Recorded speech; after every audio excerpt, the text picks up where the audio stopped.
This house behind me here is Trenchard's Farm. It's the temporary home of an American professor, David Sumner, and his wife, Amy.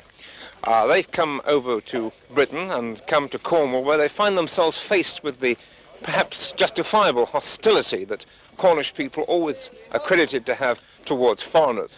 Well, the local Cornish people take the law into their own hands, hence the title of the book, The Siege of Trenchard's Farm.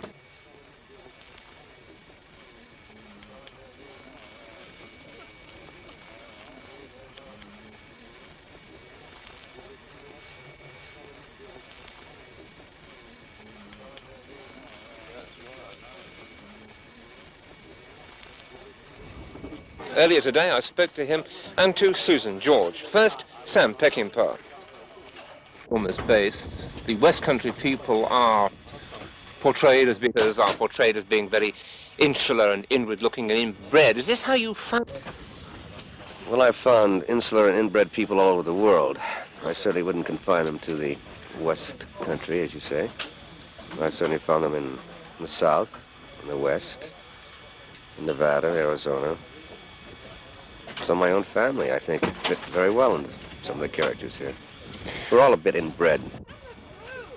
Gordon Williams, who wrote the book upon which this film is based, has complained publicly that the film is nothing like the book.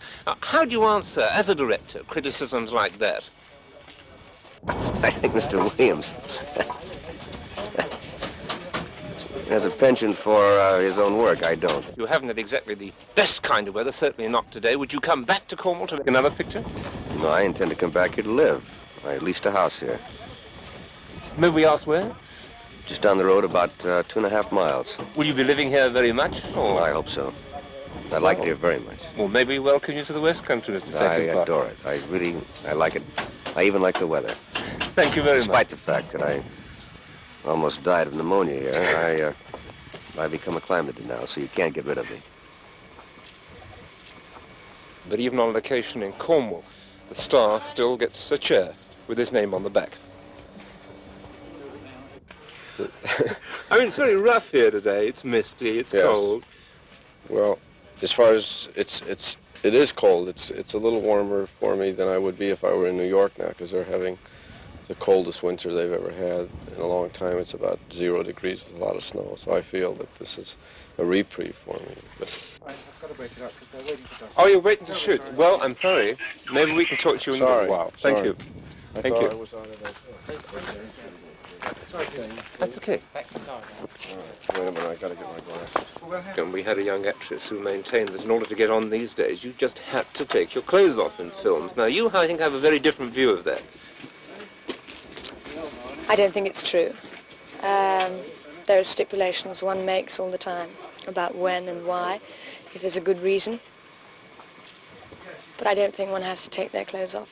I think you have to be a good actress. No, I'm not saying you have to be a good actress, because I suppose people have done it without, but I don't think it's got anything to do with taking your clothes off.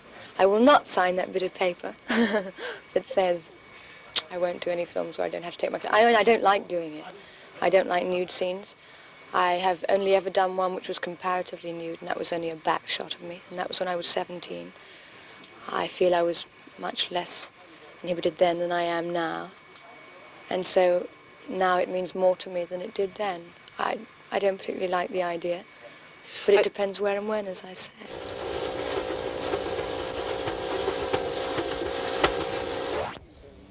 Artificial mist, and yet you can't see more than about 200 yards for the real thing.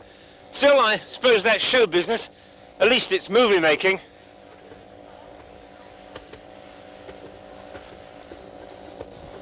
Of them, there in the center, Billy Cornelius, who received all those cuts and abrasions on his face a little while ago, demonstrating just how easy it was to get knocked down by a car.